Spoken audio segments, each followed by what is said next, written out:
Reverse roles tonight.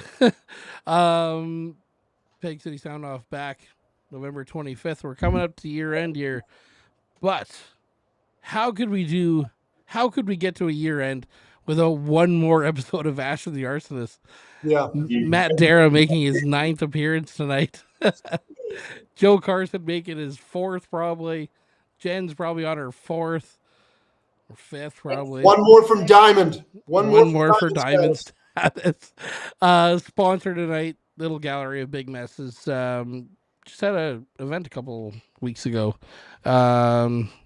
Mark Humphrey, Chuck, good guys out there doing some art. Mixing art with the music community here. But let's get back to the music community. Ash and the Arsonists. We got we got Matt there at front and center. Got Joe Carson in the back. Matt Curry in the back. Ash Sinclair in the back. Jen Minot is sitting in. Guys, let's get right to Jen Minot. Let's figure out why is Jen Minot on the show tonight. What did she do? Oh, somebody give her a mic there, shall we? I'm just a new member, so yeah. Well, I had the pleasure of producing this 3rd EP for these gentlemen over here. Excellent. Excellent. That is great. Let's get right to this EP that is coming up. We have heard one song off of it so far.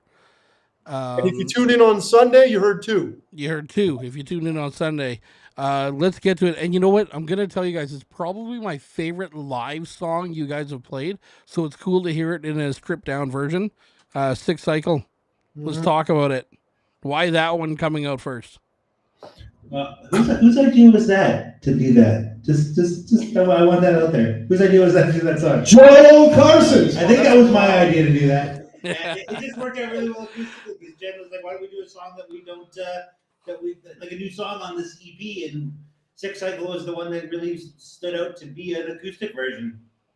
Yeah, and I was actually, the funny thing is, initially I was like, well, let's do actually the reverse and put the full electric thing out first. These guys campaign against doing it, and then I turn around on it, and then as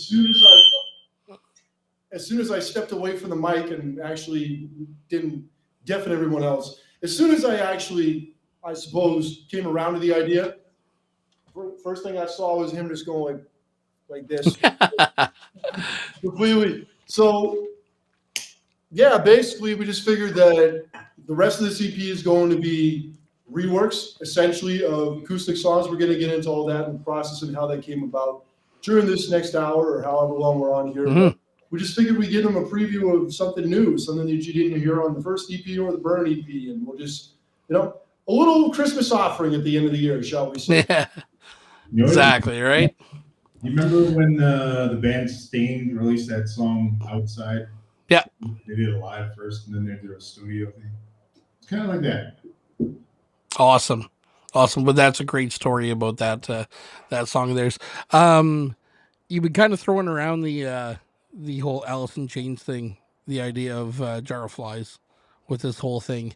You got 2 EPs out. You take some songs. Can we talk about the songs that are on it, or is this a surprise? Yeah, we can talk about the songs. Let's talk about the songs that are on it.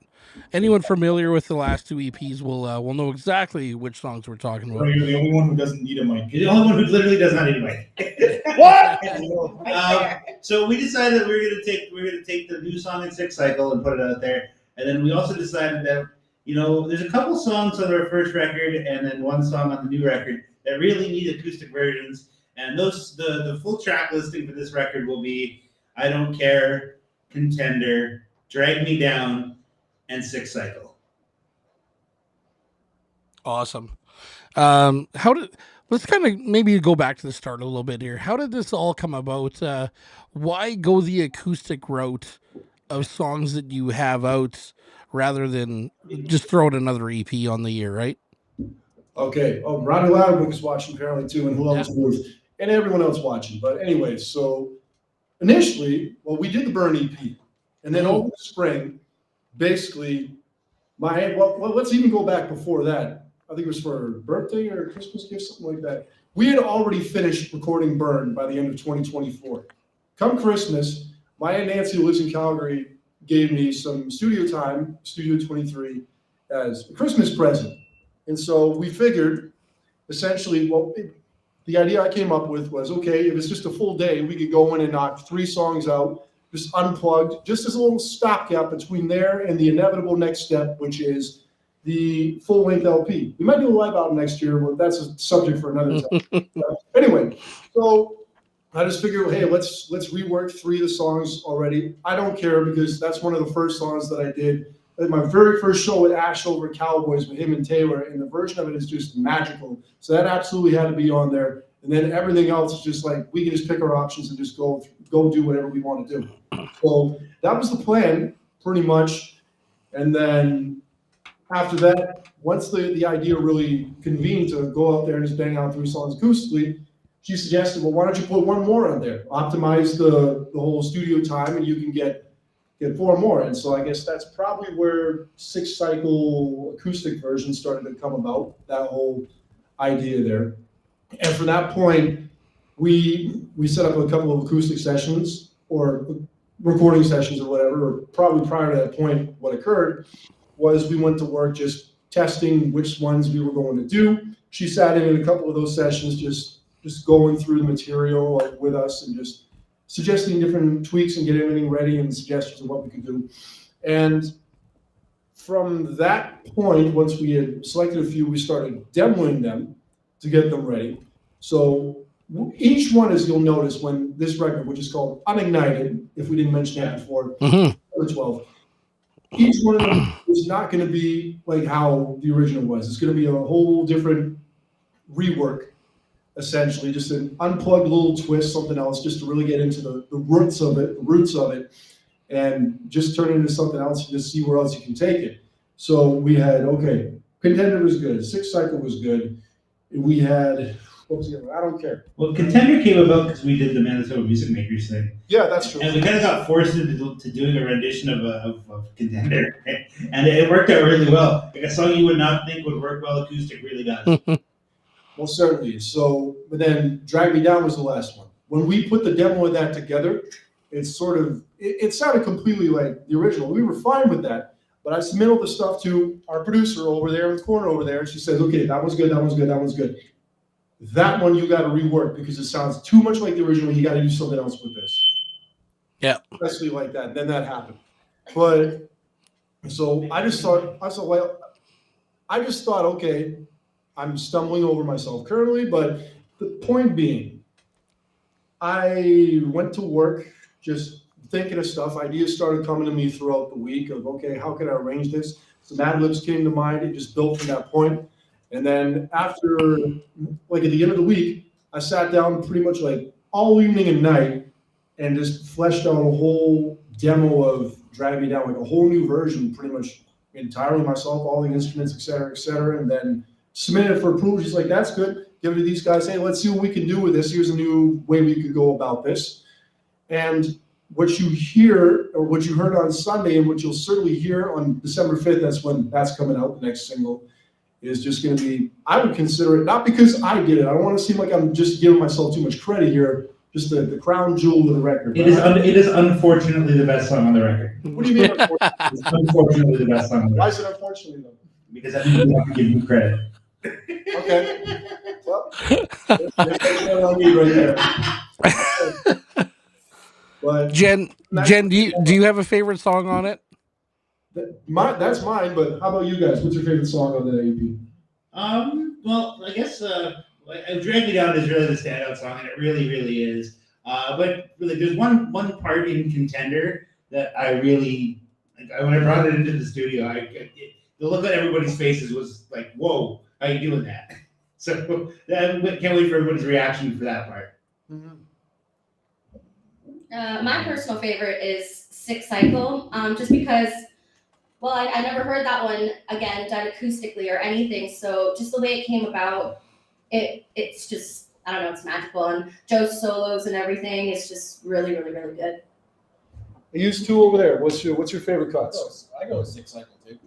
6-cycle for sure. Yeah, it's the new one. It's the Mm-hmm. Depends on my mood, but I have to go back to I Don't Care because that was the very first song I ever wrote on guitar. And when me and Matt first met, we did an acoustic show. And the people who were there kept coming over to tell me, what is that song you guys did there? And, you know, said it was I Don't Care. And that was everybody's favorite song. So it just worked really well acoustically.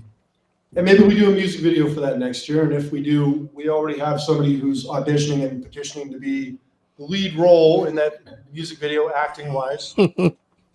Awesome. We'll see how that goes. Awesome.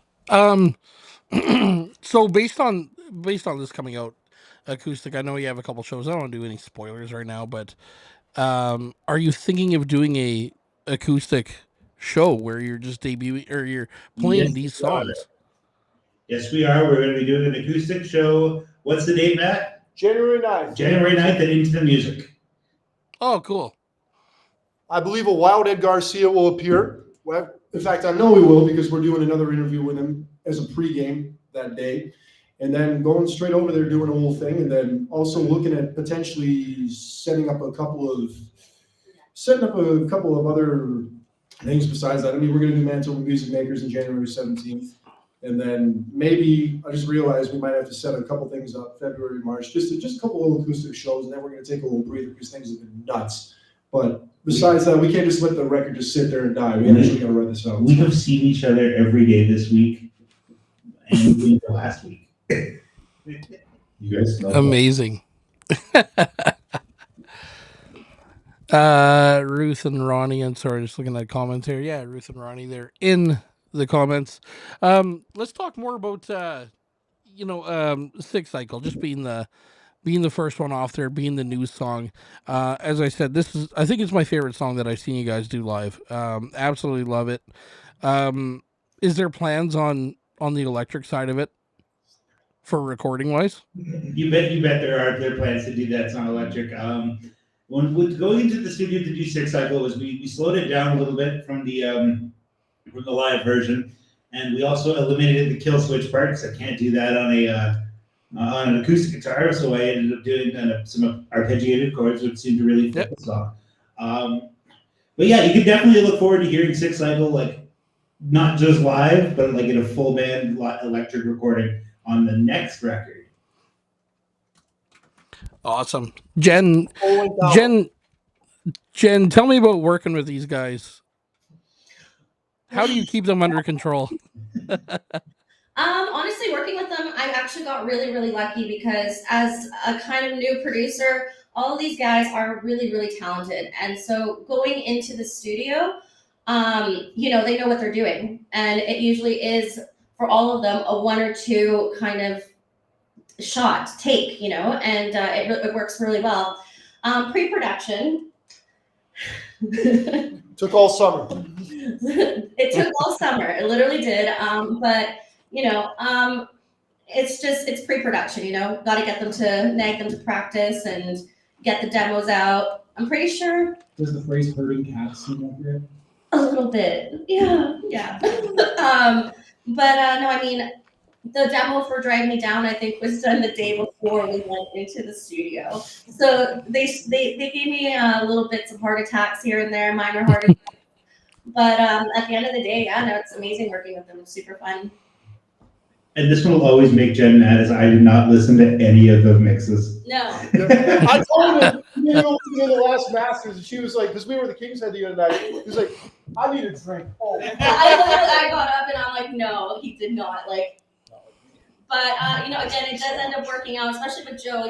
He stresses me out a little bit because we'll have like a specific solo for a song, and he'll leave it last minute, but it ends up working. It ends up working out perfectly. So I have to just chill the hell out when it comes to Joe and not listening to Masters. And I've worked with Jen for so long, like even before joining this project, I've worked with Jen on a bunch of things right in this studio. So she knows how I work, and then if you leave me 10 minutes to do something, I can get something pretty semi-half decent. Yeah, definitely. Don't give any deadlines. Yeah, no deadlines. No deadlines, apparently, and that's just... Walk me through a recording session, where do you start? Well, what I did this time around, we did do a 10-hour session over at Studio 23, which was my first time doing 10 hours, which was really, really mentally draining. But so I made a schedule for everyone, so which we actually followed and kept, and I'm really surprised we did to the literal hour. Unlike Burn. Unlike Burn. She was lying on the floor by the end of it. I was definitely lying on the floor. It was very exhausting. But right, so I mean, usually it starts with drums because that is the heartbeat of every song. So we get Maddie to come in, and then usually bass, and then I'd like to get Joe to come in or Ash. And depending if we're doing vocals that day, so then Ash can take a little bit of a break, and then Joe can do something, and then back to Ash for vocals. But yeah, typically you just that's pretty much it. Awesome. I mean, not everyone knows where the starting point goes, right? Yeah, it is quite magical seeing, like, you know, you start with absolutely nothing, and you know, we have like drums come in, and then over top of that bass comes in, and then you add the guitar, and then rhythm, and then vocals, and then everything just, you know, turns out as a whole. It's really cool. It's a cool experience. Being such an energetic live band, and you know your two EPs that are out, just a full energy band. Did you guys find it hard to kind of strip down and Oh yeah, just kind of take it easy? that was so challenging. Like Yeah. Jen was saying about going into the studio and laying down drums first and bass. It's a lot different when you go in to record an acoustic track rather than going in to record the full band. Because I know when we have the full band, like the drum track really does lay out the whole song. But on an acoustic record like this, there's so much space left to fill in the drum area that it's really hard to follow at times if you're not paying attention. Yeah, but the other thing, on the other side of that, I mean, like, let me just gather my thoughts here before I proceed, before I slip over myself. So yeah, all valid what you're saying. So one thing that, you know, with the whole drag me down, the whole, you know, just trying to, the way that came about, I think what we came up with was a little bit more dynamic variety than what we've previously had, because usually we're just kind of driving at one speed. It's just like full throttle all the time. Yeah. Whereas this one's just more dynamic, building it up. I know, like, you were working with Ash, like, okay, just try to tone it down, just more emotional at first, and then go up to just like full bore near the end, like just really working through it. And that, to me, that's kind of stuff I would like to do a little more in the future, and just grow as a band, musically, sonically, whatever, you know. It was a little hard for me because like Jen really put an importance on vocals, and just for myself, my favorite bands, it was all about energy. It was never about, like, you know, perfection. So the vocals were always like kind of all over the place, which I like what I like when we do it live. But yeah, Jen really encouraged me to spend lots of hours preparing for the acoustic EP. Well, especially with drag, it just had to be a little bit more delicate because it is a very slow song, and it's very slow tempoed, and it builds up. So, and Ash has such a strong voice that, you know, we just had to he had to learn to just tone it down just a bit, you know, just be more delicate. And, More tender. you know, more tender and whatnot. So, and he got it. He got it really well. Yeah, everything worked out really good. I'm used to pirate vocals. Yeah. Ship it up to Boston. You guys are at a you know, an undisclosed location over there. What have you done with the guy over there? Where is he? Is he in the control room? Or have you taken over the studio? I think he's in the lounge. We recorded the first EP here. That's what we did. That's awesome. That's awesome. What's are you guys practicing over there, or what's going on today? Yeah, we needed a rehearsal space. It worked out this week. So. Yeah, that's awesome. Ash, just Neighbors are sick of them. yeah. How of that too. We are quite loud, and you know what, Joel, and you'll love this. We use the drill in practice, so neighbors must love that. Unbelievable. Rings out louder than. I'm pretty sure, Ash, you live by me. I'm surprised I can't hear it. Well, I mean, if things have, had worked out a little more according to plan and not blame you at all, I mean, you would have been able to hear that like right full bore in your face. Oh yeah, it would have been Some great. other time we'll get you down there and you'll definitely hear it. Although Yeah. with these next 2 gigs, I'm not going to give too much away. This might be the death of the drill gimmick because we're just going to do it so. It's going to be like that. You're never going to want to hear it again. Yeah, I can tell you one thing is that the next 2 shows we are not playing Left 4 Dead, but the drill will be used in another capacity. That's all I'm All going right. to say. Tell me about while you're just talking about shows. We won't go too far off the path here. Tell me about these 2 shows coming up. What do you got? Okay, so November 29th, which is this Saturday, Osborne Tap House. We're going to be there with On the Fly, which is a brand new lineup. I'll step back a little bit here. There's a brand new lineup. Zach Rowley's going to be on the bill with us. Sleepless, so we got Bo in there again. We just played with Goon at the last show of the Tap House. And then right after that, we're doing the Christmas Musical Mission with a whole bunch of other bands. Ledwin, Holly Davidson, Calamity Jane, a whole bunch of others included. We're going to be on board for that. And closing, might I add, both nights. Oh, cool. Actually, well, I don't even need to say what the year-end show is because you're a part of it. So, yeah, Valley Narrow, Mr. Loopy Pants, the Lovers. I'm going to be playing with the Lovers for that show as well. And then, hey, Ashley Arsonists, close the year out. Unbelievable. How'd you get Loopy Pants in there? He found his way on there. He wanted to be on the bill. I don't know. Love that. Come on. Love that. Yes, that's Awesome. So you got some shows coming up. You got a busy weekend coming up. Oh, Double header. The musical mission. Holly was by here last night or the night before. Got some swag to take there. So it's gonna be that's a great thing. I wish I was around for it. Let's get back to Arsonists here though. Arsonists 6th cycle obviously just came out. You were on Power. You were on Power last night, or you're this Sunday? Yeah, we were on Sunday. We did the interview last week. We were also just Yes. on UMFM on Sunday, and that'll be out on Friday. There's a lot going on. And you did a performance at U of M. Yes, we did. Played the whole record in full. No way. Yeah, it's good to give you 4 songs. Yeah. Holy shit. That's cool. That'll air Friday night.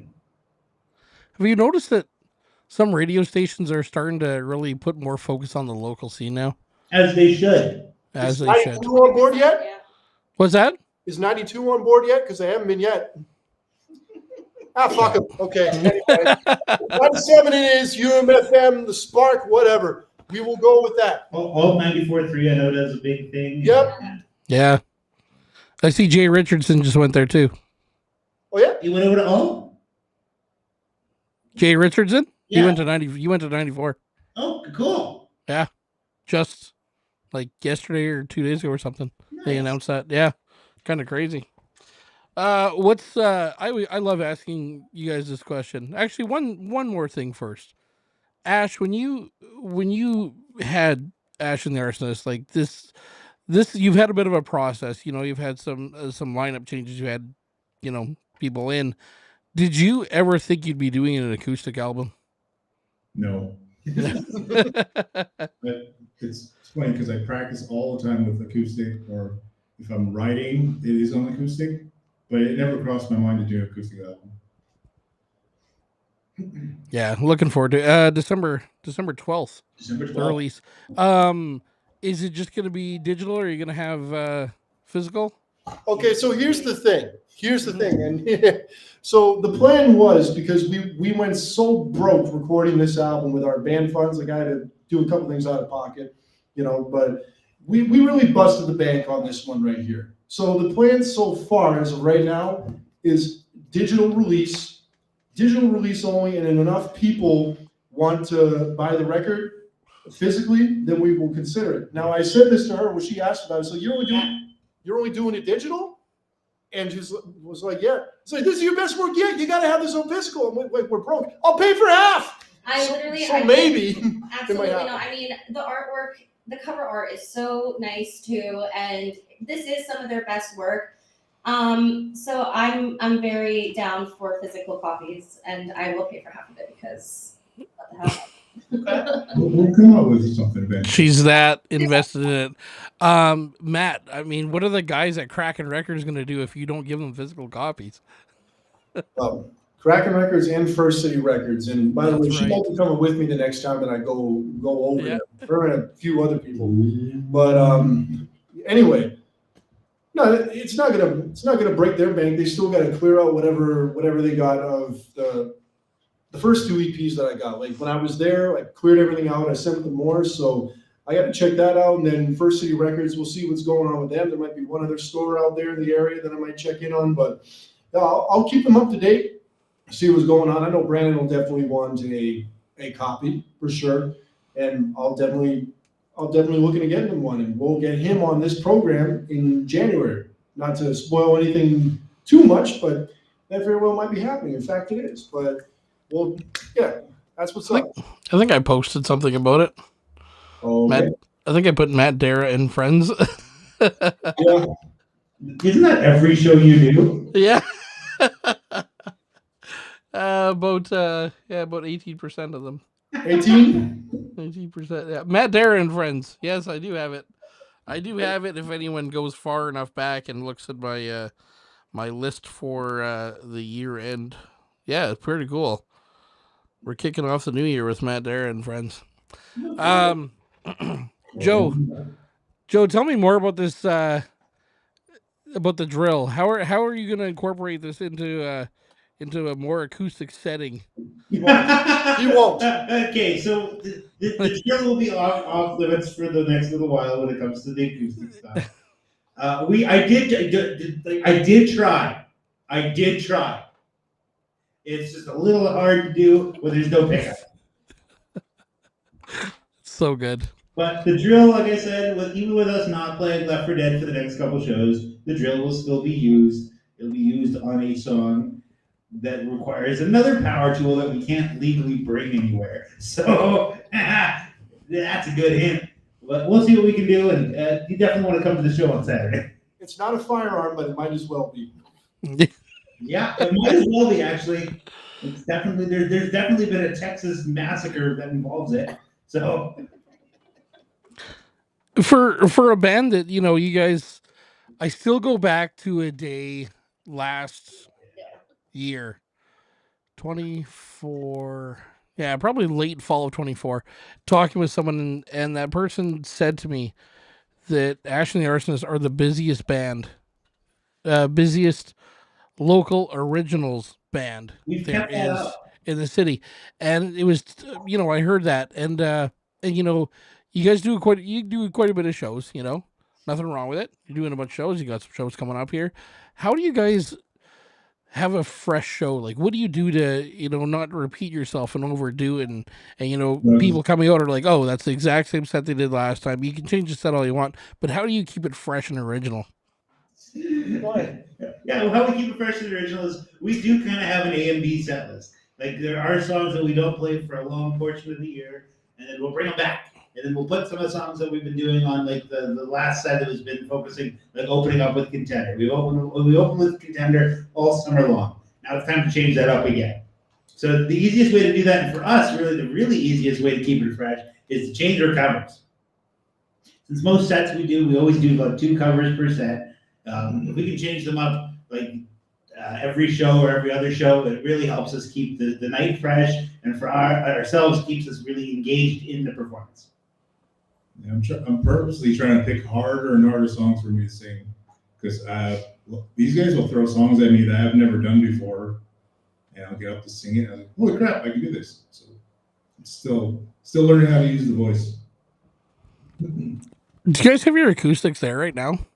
No, we don't. No. Oh, you were in full electric. Okay. Yeah, we did. If you were asking if we could do anything like performance-wise, we did that on UMFM, and you're going to hear that on Friday. I wanted That's to awesome. do that, but, Yeah. Here's what it is, but you will hear it soon. That's awesome.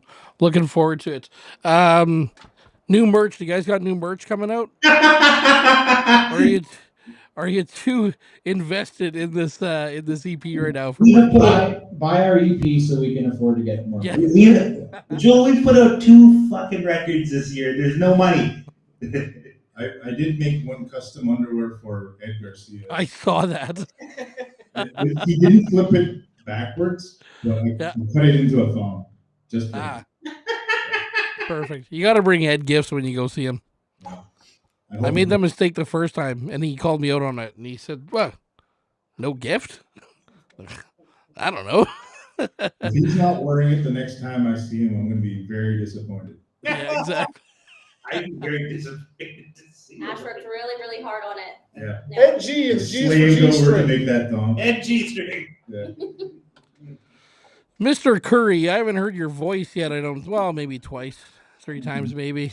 That's my fault. Let me step out. All good. Tell me about playing bass on playing bass on an acoustic album. When I listen to Six Cycle, it's really there. You can really hear it, right? Well, myself, I don't know. Maybe I'm just listening to that closer. But tell me about playing on an acoustic album versus an electric album. Well, the thing with Six Cycle was it was nice that there's no electric version out there, so I didn't have to change anything. I could just play what my electric part was, and no one knows the difference. But no, for the ones that we were redoing, I definitely had to kind of take a different approach to it. Just try to kind of more. Usually, I'm trying to lock in mostly with the drums for the electric stuff, but I was trying to go more and trying to follow Ash's guitar a little bit more. So just a different kind of approach to it a little bit.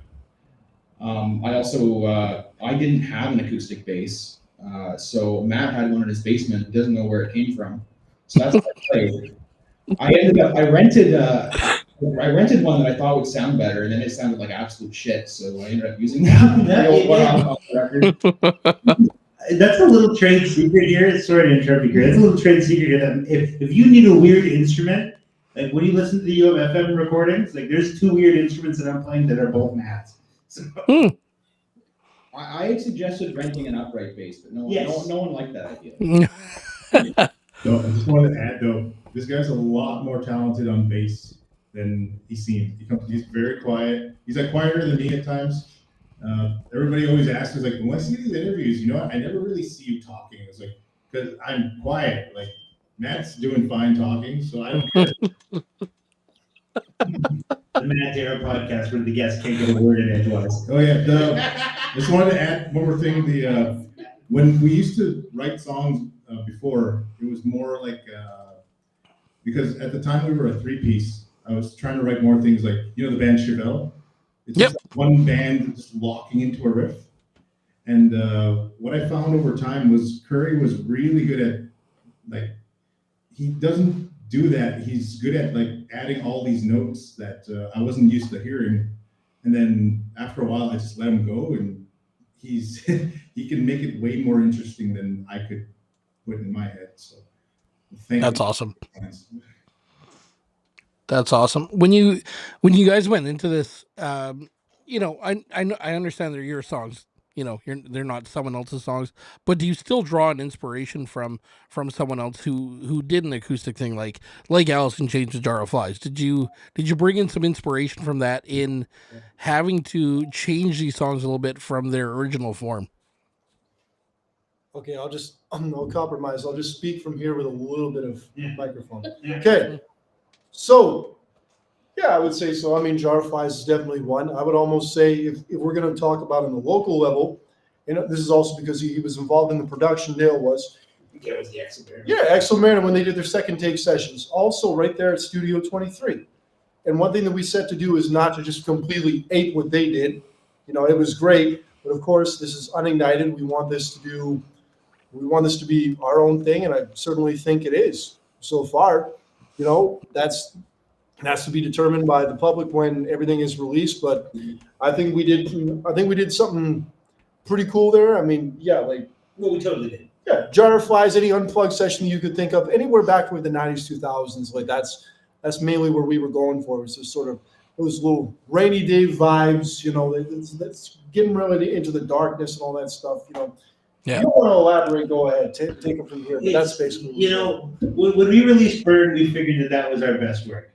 Much when we released Ashley Arsonists, the first record, we thought that was our best work. Then we released Burn, and now that's our best work. And now we get to this one, and this is truly is like musically our best performances that we've ever done. Wait till the next one. For as a group, it's just been the cohesion.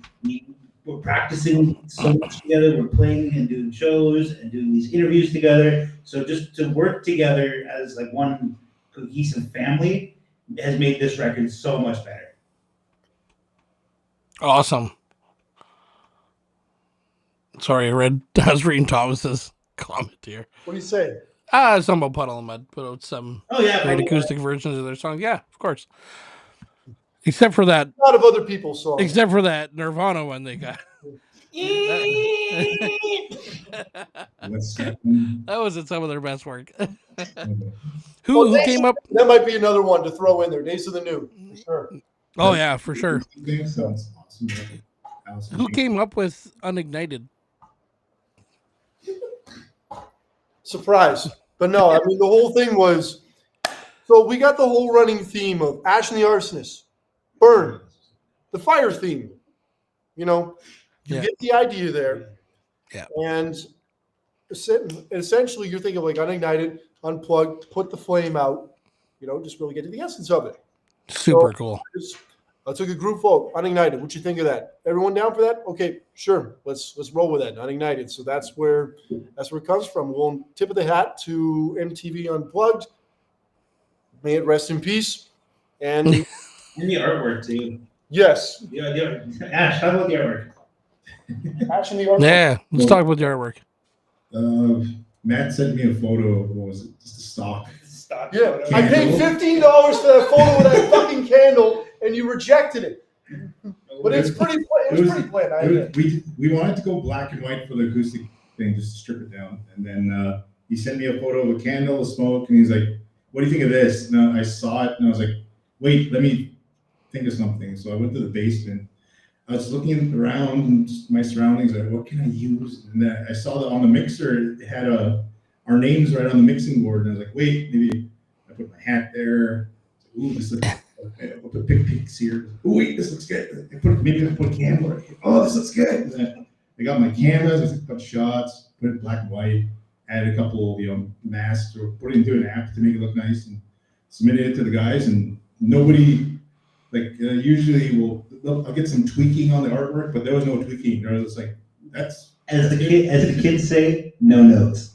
0 notes on this one. Like, it was just absolutely, this is what the album cover is. This is what, I think deep down is what we all thought the cover was going to look like.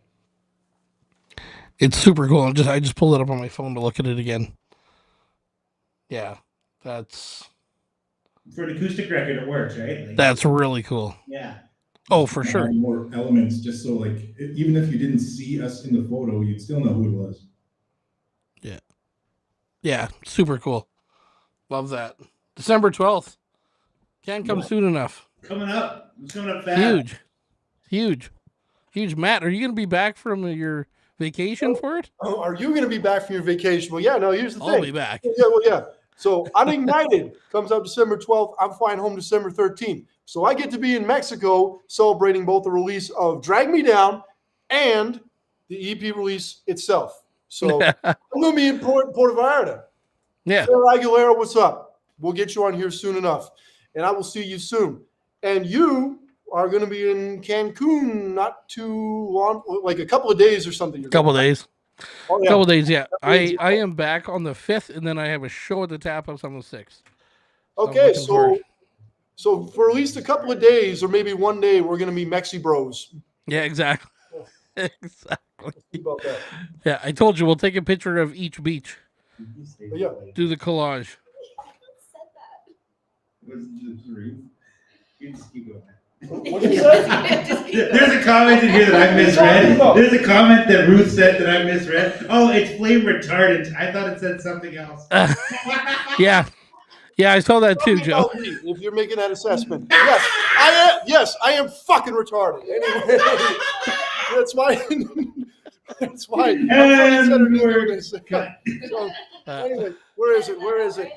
Yeah, I caught that too, Joe. I was Yeah, thrown off by anyway, it for a Brain second. retardant. Maybe that's the name of the full length. I don't know. Yeah. Who's writing that comment? It was Joe. No, it's not. It was not Joe. Joe's writing in the I would comments. say it to your face. That's so good. Oh Guys, as you all I'm know, gonna go on Facebook. just for my this. god. Hold on, Wait, where's the sound? Sound What'd off. you say? What'd you say? as you all know, we I always like giving the band the last word.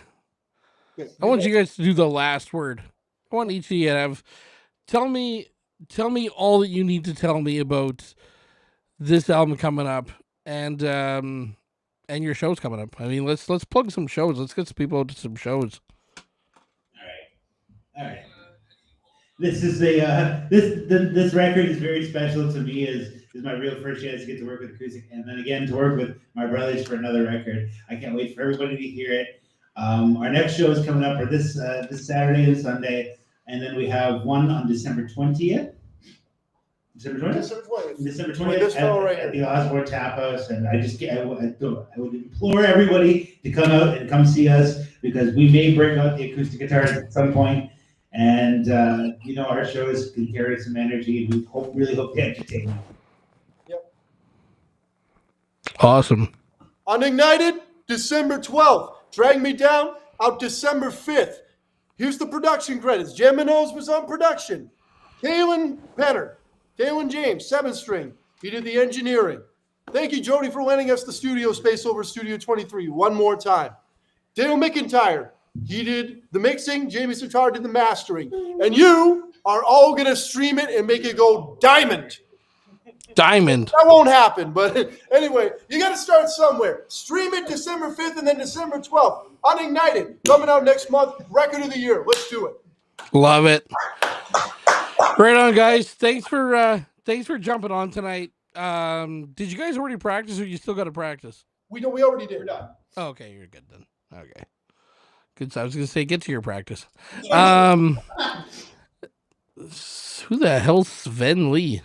Who's that? That'll be somebody sitting in this room with us. Oh shit!